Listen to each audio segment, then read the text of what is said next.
Hi అండి, అందరికీ welcome to my channel. వాతావరణం అయితే ఫుల్గా చల్లపడిపోయిందండి. ఎవరికి ఉండదు, మంచిగా వేడివేడి అన్నంలో నెయ్యి వేసుకొని కొంచెం పిక్లేసుకొని తినాలని అందరికీ ఉంటుంది కదండి.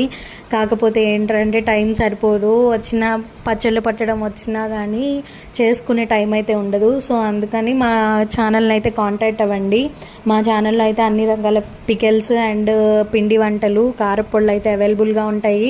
మీరైతే ఒకసారి కాల్ చేసి కాంటాక్ట్ అయిన తర్వాత మీరు ఆర్డర్ అయితే ప్లేస్ చేయొచ్చు. మేమైతే ఒక 5 yearsగా మా లోకల్లో అయితే మేము సేల్స్ అయితే చేస్తున్నామండి. ఇప్పుడైతే కొత్తగా యూట్యూబ్ అయితే స్టార్ట్ చేసాము. ఆర్డర్స్ అయితే తీసుకుంటామండి. అన్ని రకాల పికిల్స్ అయితే మేము చేస్తాము, కారపళ్ళు చేస్తాము, అన్నీ చేస్తామండి. ఫుల్ హైజీన్గా అయితే చేస్తాము. చేసే ప్రతి ఒక్క పికిల్ కానీ, కారపళ్ళు కానీ, పిండి వంటలు కానీ మీకైతే వీడియోస్ రూపంలో అయితే పెడతాము. ఏం యూజ్ చేస్తాము, ఎలా చేస్తాము, ఎంత హైజీన్గా చేస్తామో మీరైతే చూడవచ్చు. సో ప్లీజ్ మీకేమన్నా